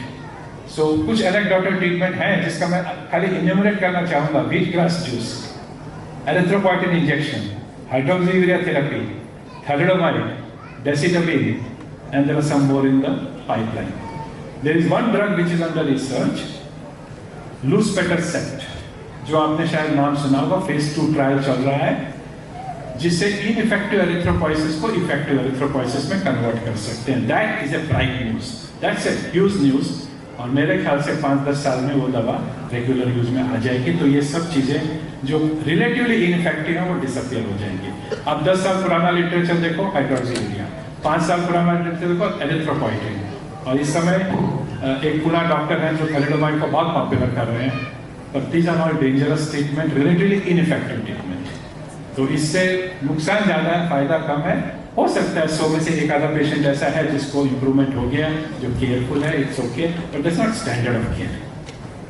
Sir, my question is still, I have a patient of hereditary persistence of fetal hemoglobin. So that must be in combination with something. Hereditary persistence of fetal hemoglobin, heterozygous, there is no issue. Homozygous, there is no issue. But when it links with beta thalassemia, or with delta beta thalassemia, or with sickle cell disease, or with E, then it's a thalassemia intermediate to major. तो उसके parents का आप study करिए। Sir, parents का study minor positive. हाँ, so is a beta thalassemia interacting with hereditary persistence. So, sir, his frequency is around 2 to 3 months. So, should I manage him as a case of thal major or So that's a should I major. go for splenectomy if he is requiring frequent blood So transfusion? that is a big question. कि intermediate is an ocean. Major is this and minor is this end. So आपका intermediate major की तरफ है, minor की तरफ है। intermediate के कारण without blood उसकी quality of life क्या है? क्या आप उसको really intermediate के जैसा manage कर पा रहे हो, या at a cost of physical development, spleen enlarging, etc. etc.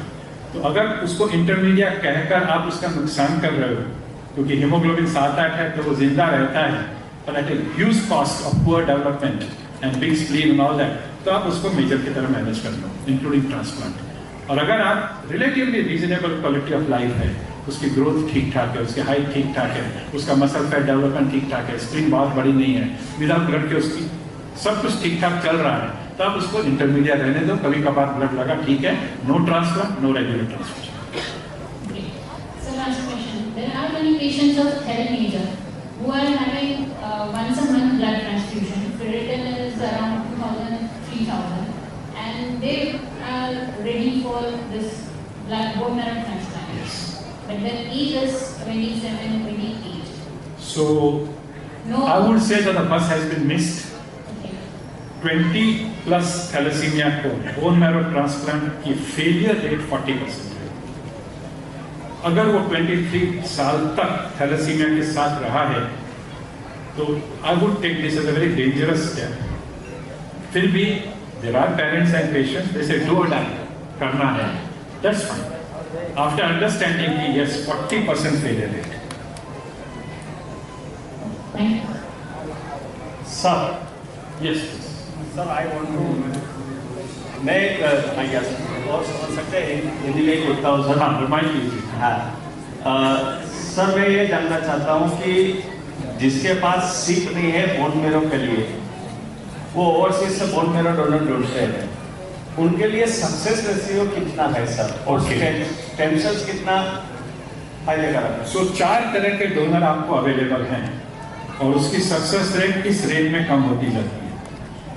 Highest success rate है कि आपका बच्चा 10-15 साल के अंदर है, उसकी खुद की कंडीशन एक्सेलेंट है, फेरिटिन, लीवर, वायरसेस, और घर का एक मेंबर उससे 10/10 फुल मैच है, तो इस तरह की सक्सेस रेट 90% के पास है। अब आप इसको 10-10% से गिराते जाइए कि आपके पास डोनर है पर वो 8/10, 9/10 मैच है। आपके पास डोनर नहीं है, आपने रजिस्ट्री से डोनर ढूंढा है और वो 10/10 है।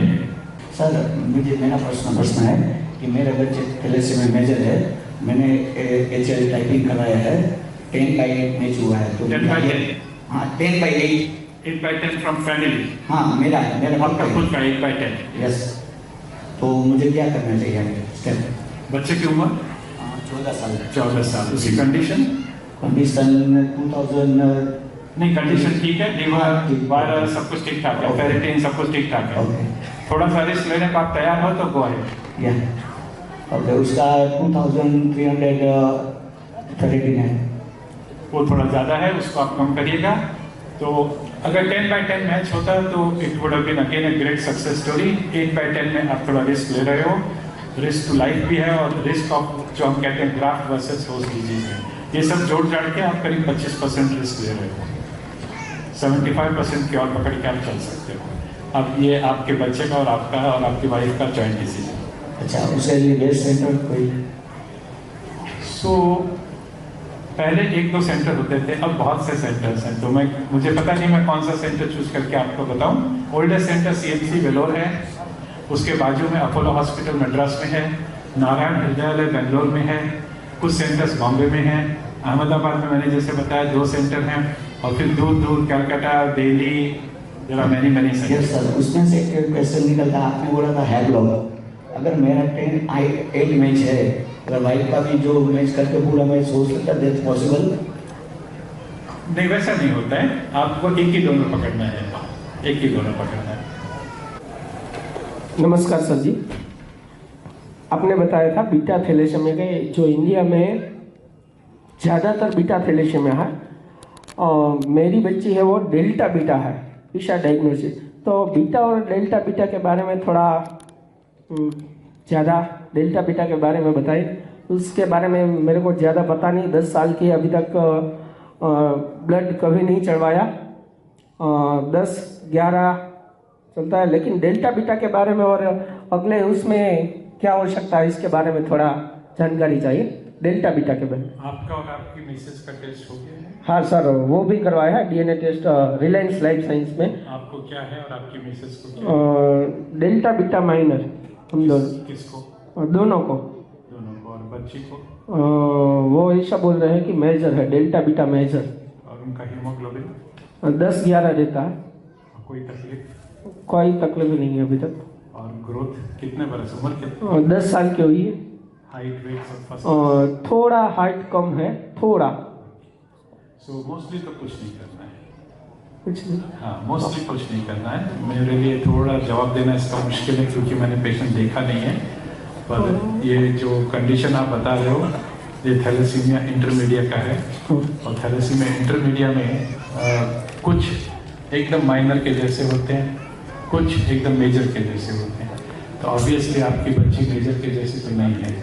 अब वो कितनी माइनर टाइप है या कितनी इंटरमीडिएट टाइप है, आगे जाके उनकी ग्रोथ पे कोई असर होगा नहीं होगा, उसका वेरी केयरफुल एनालिसिस होना चाहिए।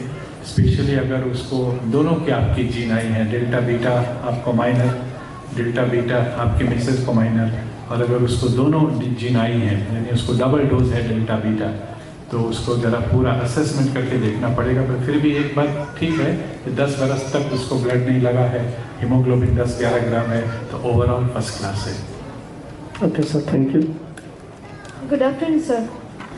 Sir, we should prefer Desirox or Calpol, best medicine for iron children. Desirox is very superior to Calpol. Okay. There is no discussion on that. Desirox is once a day, Calpol is 3 times a day. Okay. So Calpol can cause certain problems with the joints. Okay. It can cause some problem with the white cell. Desirox does not do that. Okay, so Desirox is the best medicine Is for iron. superior to Calpol Okay. with individual tolerance. If somebody said कि उसमें urine में protein जा रहा है, Yes. तो ऐसे कोई individual problems हो तो उनको कैल्फर की जरूरत पड़ सकती है, या फिर डेसिरॉक्स अलोन से अगर फेरेटिन और एमआरआई अच्छा नहीं आ रहा है तो कॉम्बिनेशन की जरूरत पड़ सकती है। और first choice will be deferasirox. Thank you so much. नमस्कार सर। नमस्ते।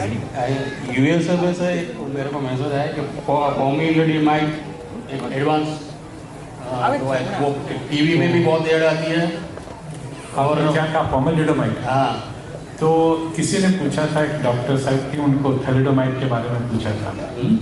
तो थैलिडोमाइड, लेनालिडोमाइड और पोमिलिडिमाइड एक ही ग्रुप की दवाएं हैं। ये सब दवाएं कैंसर में यूज होती हैं। ये सब दवाएं जो सीरियस कॉम्प्लिकेशंस हैं, इनमें से कोई भी दवा थैलेसीमिया में इस समय अप्रूव नहीं है और रिकमेंडेड नहीं है, और ज़्यादा एक्सपेरिमेंट करना भी नहीं चाहिए। लेकिन यूएसए में तो यूज हो रही है अभी। I don't agree. It is used for blood cancer called multiple myeloma. और थैलेसीमिया में जो भी थोड़ा बहुत वर्क हो रहा है वो सब एक्सपेरिमेंटल वर्क है, बिल्कुल पेशेंट केयर में यूज़ नहीं हो रही है, वो गलत न्यूज़ है आपके हाथ में। नमस्कार सर, मेरा 10 साल का बच्चा है। पिछले 2 साल से मैं पूना के डॉक्टर विजय रामानंद से। एक मिनट, आप पॉमीड्रोनेट नहीं बोल रहे हैं ना? जरा भाई साहब, एक दवा है पॉमीड्रोनेट और एक है पोमालिडोमाइड, आप कौन सी दवा की बात कर रहे हो?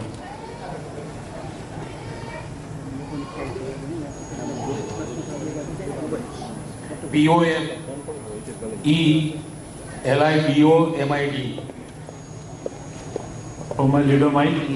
हाँ नहीं, तो फिर वो बहुत ही डेंजरस दवा है। नहीं, पोमीड्रोनेट एक बोन के लिए दवा है, बोन्स को स्ट्रॉन्ग करने के लिए, जो हम देते हैं थैलेसीमिया में। नमस्कार सर, मैं पिछले 2 साल से डॉक्टर विजय रामानंद पूना के दवा चालू है बच्चे की। 2 साल से ब्लड नहीं चढ़ रहा है। इसे थैलिक 100 mg देता हूँ और उसका 2 साल पहले आयरन भी 900 के आसपास था, अभी HB 8 से 9 के बीच में रहता है, तो उसमें कोई दिक्कत? थैलिक्स का डोज कितना दे रहे हैं? 100 mg डेली पर 1 डे, एक गोली। डेली? नहीं, डेली नहीं, दो दिन में एक गोली देता हूँ। एक दिन छोड़ के एक दिन? हाँ। और इनका हीमोग्लोबिन पहले से अब बेहतर है, ब्लड नहीं चढ़ाना पड़ता है? पहले 8 से कम हो जाता था, अभी 8 से 9 के बीच में रहता है। और पहले आपको ब्लड चढ़ाना पड़ता था हर महीने? हाँ, हर महीने। हाँ। और अब नहीं चढ़ाना पड़ता? तो सो फार सो गुड, ठीक चल रहा है, चलते रहिए। और ये देखते रहिए कि थैलिडोमाइड से कोई टॉक्सिसिटी नहीं पैदा हो जाए, क्योंकि ये एक एनेक्डोटल ट्रीटमेंट है जिसको हम कहते हैं कि एक्सपीरियंस बहुत कम है, बहुत कम लोगों ने ये दवा ली है थैलेसीमिया में। तो एक केयरफुली आप डॉक्टर रामानंद को मिलते रहिए 3 महीना 6 महीना से, वो इसका पूरा चेकअप करते रहें कि कोई नई बीमारी ना पैदा हो जाए। सर ये गोली है थैलिक 100 चालू रखो ना? हाँ ठीक है। आपको ट्रांसफ्यूजन से फ्रीडम हो गया है, किलेशन से फ्रीडम हो गया है, तो आपके लिए बहुत अच्छी है, खाली साइड इफेक्ट देखते रहिए।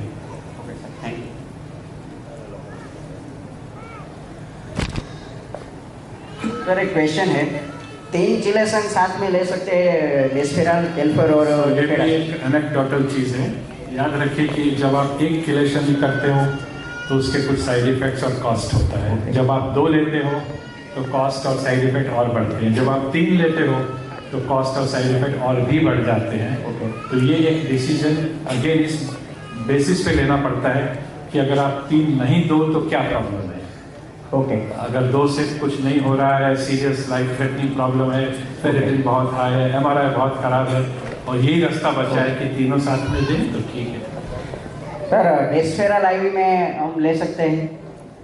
ये सवाल किसी ने पूछा था अभी आधे घंटे पहले। तो डेस्फेराल IV ऐसी चीज़ है कि वो उसको दिया जाता है जो सिर्फ पंप से स्किन के नीचे लेकर उसका फेरेटिन ठीक नहीं हो रहा है, तो it is in addition to that. और अगर इस तरह का फेरेटिन है या MRI है कि फेरेटिन डेस्फेराल को 24 घंटे देने की ज़रूरत है लगातार, तो फिर हम एक पोर्ट लगाते हैं और पोर्ट से फिर IV डेस्फेराल 24 घंटे ऐसे 6 महीना 2 साल देते हैं। सर ये हितेश है, इसका फेरेटिन MRI का सीवियर था 2 साल पहले, अब मॉडरेट है, तो उसको क्या 3 चिलेशन की अभी नीड है? ये पहले एक लेते थे? हाँ। कौन सा लेते थे पहले? पहले डेफ्रिजेट लेता था। डेफ्रिजेट लेते थे, क्या डोज में लेते थे? वो 45 mg पर kg। मीन्स 500 mg का? हाँ। कितना लेते थे रोज? 5 टैबलेट। 5 लेते थे। हाँ। कई साल लिया? 1.5 साल। 1.5 साल लिया, तो उस समय फेरेटिन बढ़ता जा रहा था। हाँ। फिर आपने दूसरा कौन सा ऐड किया? कैल्फर। कैल्फर ऐड किया, क्या डोज में? कैल्फर भी वही 500 वाला 6 टैबलेट पर। 500 वाला 2 इस तरह 6 कैप्सूल लिया। वो कितने समय लिया? वो 6 महीने। 6 महीने लिया। हाँ। उसके बाद फेरेटिन और बढ़ गया? हाँ। अब आपने उन दोनों को प्लस डेस्फेराल चालू किया। वो कितना डोज में? वो भी 500 mg का जो इंजेक्शन आता है वो 5 लेता हूँ डेली 24 आवर्स। Daily 24 hours? हाँ। पोर्ट है कि कैसे? नहीं, पंप से। पंप से 24 आवर्स दे रहे हैं। उसको कितना समय हो गया? वो 1.5 साल हो गया तीनों चिलेशन को। और फेरेटिन कम हुआ? हाँ, उसमें क्या पहले सीवियर था, हार्ट और लीवर में। फिर अभी 1.5 साल पहले का जो अभी मैंने करवाया तो फिर उसमें मॉडरेट आया दोनों का। और कोई साइड इफेक्ट? नहीं, कुछ नहीं। कोई। अब चालू रखो। 3 इंजेक्शन जब तक आपका हार्ट और लीवर का MRI नॉर्मल नहीं हो जाता है, फेरिटिन एकदम नॉर्मल नहीं आ जाता, तब तक आप इसको चालू रखिए। टॉक्सिसिटी देखते रहिए, कोई साइड इफेक्ट पैदा ना हो जाए। और जब एकदम सब कुछ नॉर्मल हो जाए तो आप 2 पर आ जाइए। और सर जो फेरेटिन है वो अभी 2000 के आसपास है, तो उसको 1000 के नीचे आने दीजिए, MRI को नॉर्मल होने दीजिए और साइड इफेक्ट देखते रहिए। Okay sir, thank you. Last question. Sir मैं डेस्पेरल IM लेती हूँ, लेकिन उसमें मुझे क्लॉटिंग की प्रॉब्लम होती है। मतलब थोड़ा सा 5 ml का अगर मैंने लिया है एक बार, तो 1 ml जाके फिर बंद हो जाता है, चलता नहीं है। इतना मसल्स में इतना स्टिफनेस है, क्या है मुझे पता नहीं है, लेकिन रुक जाता है बीच में। आपका पंप बंद पड़ जाता है? अब पंप मतलब बाहर अगर मैं स्किन में से निकाल दूँ और बाहर चालू रखूँ तो बाहर चलता है। जैसे ही मैं बॉडी में लगाया तो बॉडी में नहीं लगता है। 1 ml के बाद बंद पड़ जाता है। हाँ, 1-1.5 ml के। वो क्या होता है, रात में मैं लेती हूँ और आधी रात में जब देखती हूँ तो बंद पड़ता है। बंद पड़ गया है। बंद पड़ गया है। कुछ टेक्निकल प्रॉब्लम है, कहीं ना कहीं या तो नीडल ब्लॉक हो जाते हैं या पंप खराब है, कुछ ना कुछ प्रॉब्लम तो है। नहीं, वो पूरा अगर पंप में बाहर चालू रखूँ तो कभी भी बंद नहीं पूरा चलता है। कुछ टेक्निकल प्रॉब्लम है नीडल प्लेसमेंट में, क्योंकि वही एक एक्स्ट्रा चीज आप कर रहे हो, टेबल पे चलता है, बॉडी में नहीं तो चलता सर है। इसके अकॉर्डिंग आप मुझे सजेशन दे सकते हो कुछ? देखते हैं आप नीडल कैसा प्लेस कर रहे हो उसके ऊपर। शायद हो सकता है नीडल बराबर से सॉफ्ट टिश्यू में, फैट में नहीं जा रही है। कई बार क्या होता है, हिप में लेती हूँ तो उसमें खून आता है, ऐसा होता है। हिप में मत लीजिए, या तो थाइज में या पेट में। हिप में मत लीजिए, मतलब थाइज में, यहाँ पे साइड में। हाँ, आप टमी में लेना शुरू कर दो, नाभि के चारों तरफ, नीचे, ऊपर, राइट, लेफ्ट। और नीडल को इस तरह से डालिए कि वो स्किन को टच नहीं करे, वो चर्बी में जाए, जिसको फैट होती है उसमें जाए। तो जो भी यहाँ पे थैलेसीमिया का सब ट्रीटमेंट कर रहे हैं, आप उन पर मदद लेके एक बार एक्सपेरिमेंट करके देखिए, थोड़ा सा डीप जाना चाहिए नीडल। अगर पूरा भी कभी कभी पूरा चला जाता है, ऐसा नहीं है, तो उसमें वो इतना बड़ा क्लॉट जैसा गांठ बन जाता है। वो गांठ को डिजोल्व होने में आधा 1 वीक चला जाता है। फिर वहाँ पे लेने में बहुत पेन बहुत होता है। आप सिरिंज 10 ml का लेते हो? हाँ, 10 उसमें 5 ml लेते हो उस समय। हाँ। आप उसको और डाइल्यूट कर दो, 10 ml कर दो, स्पीड डबल कर दो। वही 8 घंटा में आप 10 ml लीजिए, डाइल्यूट बढ़ा दीजिए, दोनों चीज़ करिए, डाइल्यूट बढ़ाइए और थोड़ा नीडल डीप डालिए, प्रॉब्लम शायद कम हो जाएगी। Thank you sir. Hello sir, मैं सबसे पहले तो आपका आभारी हूँ, आपने हमारे लिए इस कीमती समय निकाला। ये मेरी बेटी का अभी 9 ईयर उसका एज है, उसका हीमोग्लोबिन 9 के करीब लेवल रहता है। अभी उसका एक बार भी ब्लड नहीं चढ़ाया है, वो रिपोर्ट करे वो थैलेसीमिया मेजर है। तो क्या उसका बोन मैरो ट्रांसफर करवाना चाहिए? हाँ जी, इसका आपको बोन मैरो ट्रांसप्लांट जरूर करना चाहिए, क्योंकि अगर आप देखो, अगर आप बताओ नहीं कि 9 बरस की है, तो मैं कहूँगा ये शायद 4-5 बरस की है। इसकी ग्रोथ आधी हो गई है, तो इसके लिए उसको अलग छोड़ना, तो उसका आगे जाके बहुत प्रॉब्लम्स आ जाएंगी। तो या तो आपको ब्लड और किलेशन जैसे मेजर को करते हैं वो एक्सेप्ट करना पड़ेगा, या ट्रांसप्लांट, और दोनों में से ट्रांसप्लांट बेहतर ट्रीटमेंट है। अभी इसको हाइड्रे और डीफॉल्सन होम दे रहे हैं, अभी 2-3 साल से। फिर 2-3 साल के बाद उसकी ग्रोथ बहुत कम है। 9 साल की बच्चे के लिए वो बहुत छोटी और कम वजन की है, तो आगे जाके बहुत प्रॉब्लम्स हो जाएंगी। आप ट्रांसप्लांट करवा दो। और बोन मैरो ट्रांसफर के बाद इसके जो दवाई मेडिसिन वो चालू रहेगी या? ना, बोन मैरो ट्रांसप्लांट के बाद 6 महीने 9 महीने के बाद सारी मेडिसिन बंद हो जाएगी, कोई दवा नहीं। Thank you sir. One last question sir, splenectomy कब करवाना चाहिए, कि कौन सी साइज हो? और दूसरा कि अगर स्प्लीनेक्टमी हो गया और उसके बाद प्लेटलेट्स काउंट ज़्यादा रह रहे तो एस्पिरिन ले सकते हैं, और वो क्या डोज में ले सकते हैं? एब्सोल्युटली। सो सेकंड क्वेश्चन का सवाल बहुत सिंपल है कि स्प्लीनेक्टमी के बाद एस्पिरिन मैंडेटरी है ऑलमोस्ट, अगर प्लेटलेट को आप ज़्यादा रखोगे और एस्पिरिन नहीं लोगे तो वो लंग्स आपको डैमेज कर देगी, बहुत प्रेशर आएगा हार्ट के ऊपर। तो एस्पिरिन लाइफ लॉन्ग लेना है compulsory, 75 mg once a day खाने के बाद। और स्प्लीन निकालने की बात ऐसी है कि जब तक हो सके हम स्प्लीन नहीं निकालते हैं, क्योंकि ये प्रॉब्लम प्लेटलेट वाली बहुत बड़ी प्रॉब्लम है, हम स्प्लीन नहीं निकालना चाहते हैं।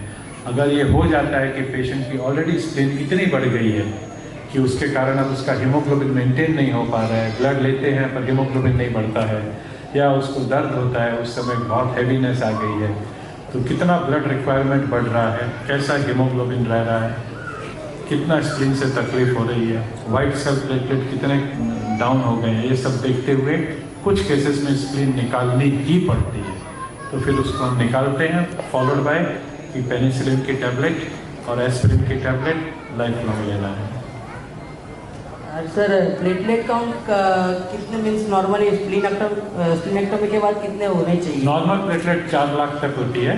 अगर आपके प्लेटलेट 4 लाख के ऊपर रहते हैं तो एस्पिरिन लेना है, बहुत अच्छी दवा है, नहीं लेने से बहुत सीरियस कॉम्प्लिकेशन है।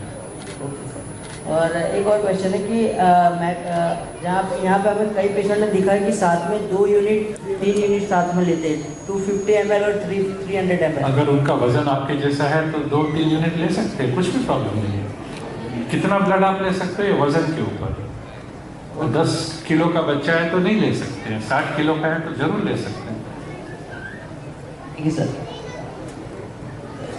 Done? Any more questions? Mike बंद है।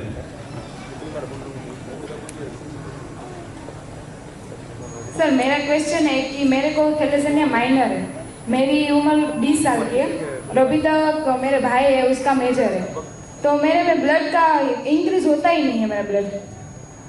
अगर ब्लड चढ़ाने से हीमोग्लोबिन नहीं बढ़ता है तो उसके 2 मेन कारण हैं। या तो आपकी स्प्लीन ज़्यादा काम कर रही है, बढ़ गई है, या फिर आपको कुछ एंटीबॉडीज बन गई हैं। तो उसका एक टेस्ट होता है कूम्स टेस्ट, वो आपको करके देखना है, और स्प्लीन का फिजिकल चेकअप करके देखना है कितनी बड़ी है। ये 2 कॉमन कारण हैं, फिर छोटे छोटे और भी कारण होते हैं, पर पहले आप ये 2 कारण देखिए, स्प्लीन की प्रॉब्लम है या एंटीबॉडी है। तो सर मैं हीमोग्लोबिन की जो गोलियाँ आती है वो लेती हूँ, तो उसमें से तो मुझे पेट में जलन होने लगती है। कौन सी गोली? जो अभी गवर्नमेंट देते हैं ना हीमोग्लोबिन की गोली आती है। थैलेसीमिया में हीमोग्लोबिन के लिए कोई? थैलेसीमिया माइनर है सर मुझे। तो थैलेसीमिया माइनर है तो आपका हीमोग्लोबिन कितना है, आप ब्लड क्यों लेते हो? नहीं सर, कॉलेज में हमारा था ना जो थैलेसीमिया टेस्ट तब मैंने करवाया था, तो उसने मुझे बताया कि आपको थैलेसीमिया माइनर है ना, तो आपका हीमोग्लोबिन कितना रहता है? 8। तो आप ब्लड क्यों लेते हो? ब्लड नहीं लेती मैं। नहीं लेते ना, बस तो खुश रहो, आज से कोई दवा मत लो। Okay sir, thank you. नमस्कार सर, ये मेरी लड़की सर है 15 साल की, तो उसको जो बोन ट्रांसफर अहमदाबाद में होता है ना, तो उधर करवा सकते हैं? नहीं करो, कितने साल तक करवा सकते हैं? ऐसा कुछ भी नहीं है कि कितने साल तक करवा सकते हैं, पर जितनी जल्दी करवाओ उतना अच्छा है, क्योंकि हर साल के साथ उसकी सक्सेस रेट कम होती जाती है। तो ये 15 साल की है, ठीक है, अगर उसके सारे टेस्ट अच्छे आते हैं, फेरेटिन ठीक है, हेपेटाइटिस बी निगेटिव है, हेपेटाइटिस सी निगेटिव है, लीवर का टेस्ट सब बढ़िया है, और आपका डोनर 10/10 मैच है, और अगर आप थोड़ी सी रिस्क लेने को तैयार हो कर, क्योंकि हर साल उसकी सक्सेस कम होती जाएगी। और अगर ये टेस्ट में से कुछ खराबी है तो 1-2 साल ट्रीटमेंट लेके उसको ठीक करो, फेरेटिन ठीक करो, हेपेटाइटिस बी सी क्लियर करो, लीवर फंक्शन अच्छा करो, और फिर ट्रांसप्लांट करो। फेरेटिन तो सब ज़्यादा 4800 है। कितना है? 4800 है। वो 4800 7,000 4,000। हाँ, तो आपको 1-2 साल मेहनत करके इसका फेरेटिन नहीं चलाना है, 2 किलोमीटर दो, 3 किलोमीटर दो, उसका फेरेटिन 1000 पे लाओ, लीवर का टेस्ट देखिए, हेपेटाइटिस के सब टेस्ट देखिए, सब चीज़ उसको 2 साल में अच्छी करके फिर ट्रांसप्लांट करो। उम्र के कोई मतलब ये तो नहीं, कोई उम्र का बहुत बड़ा मतलब है, पर जो उम्र हो चुकी है वो तो हो चुकी है, 15 तो हो चुका है, तो उसका तो आप कुछ कर नहीं सकते। बस ऐसे आगे कम करने के लिए जो 1 साल और लगेगा तो ठीक है, और कोई रास्ता नहीं है, क्योंकि अगर आप इस फेरेटिन लेवल पर ट्रांसप्लांट करोगे तो सक्सेस रेट बहुत कम है। पहले 2 साल आप मेहनत करो, इसका फेरेटिन नहीं चलता। Thank you. Okay, thank you so much.